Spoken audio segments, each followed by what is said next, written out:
Yo, what's up mga kalikot? Sa panibagong araw, panibagong video tutorial. So, muli nagbabalik ang inyong lingkod, Kalikot Tori Mekaniko. So, medyo na busy tayo sa ating YouTube channel. So, upload ulit tayo. So, paano gumawa ng hazard light or paano gawing hazard switch ang toggle switch or anumang switch.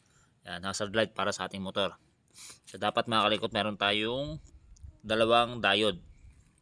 Yan.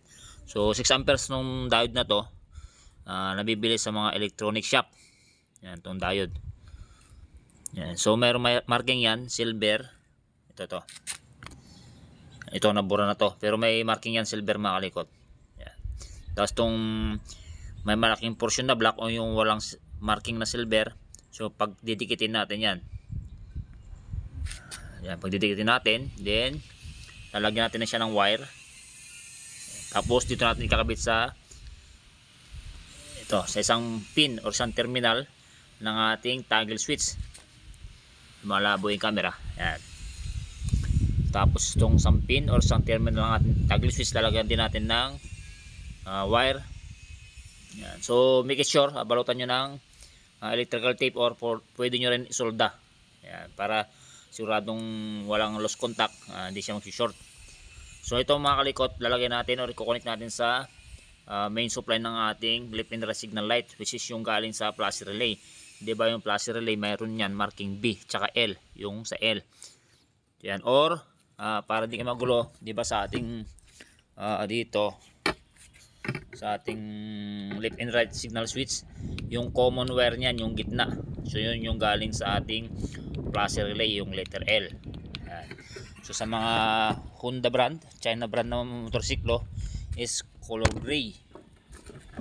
Yan. So doon natin ito ikakabit. Tapos ito yung may silver. Yan. Sa ating diode, pinaghiwalay natin yan. Nilagyan natin ng dalawang wire. Tapos yung dalawang wire na to, i-connect natin sa left and right signal light. Kahit baliktaran, walang problema. Yan. So sa mga Honda, China brand na motorsiklo, ang left and right signal light na wire niyan is orange saka sky blue. So doon natin ikakabit to. O dito natin. Yan, naka-open yung ating headlight chassis dahil dyan natin makikita yung ating wire. So yung ating wire para sa ating main supply ng ating signal light is yung gray, which is ito ngayon. Yan. So check natin sa pamamagitan natin test light. Susin natin. Ito yung gray na yun. Yan, galing siya ng plus relay, yung sa letter L, ayan, gray.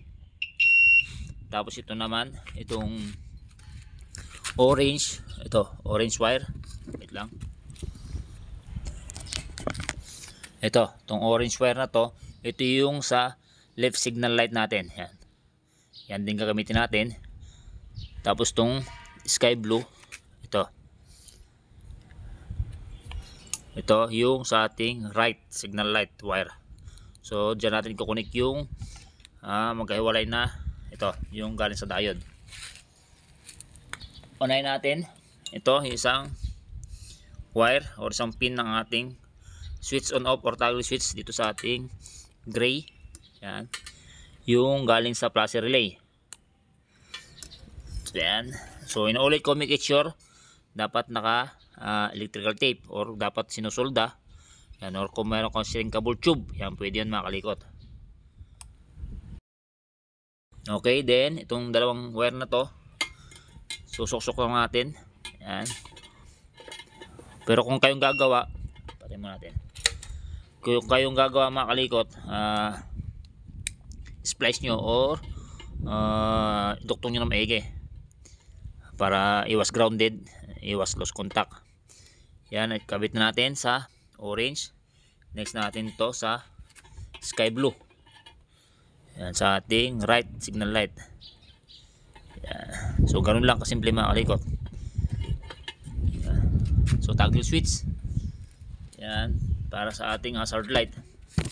So may mga video tutorial naman ako sa mga ganitong hazard switch or hazard light na ginagamit na ng hollow switch. Yan, at iba pang mga ibang klase ng switch on off, pwede mga kalikot or yung hazard switch talaga, yung push button hazard switch. May tatlong wire na yun mga kalikot. So try natin yan, naka-off. Switch natin yung motor. Yan. So pag on natin, mag-hazard. Yan. Try natin, tingnan natin sa hulihan. Yan. So yung iba mga kalikot, off muna natin.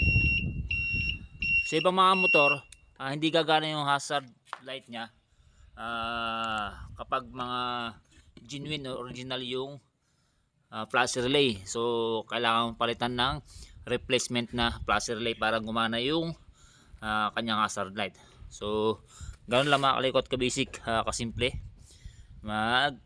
gumawa ng hazard light na ginagamit ng toggle switch or anumang klase ng switch. Sila mga kalikot, thank you. More power, God bless po sa ating lahat.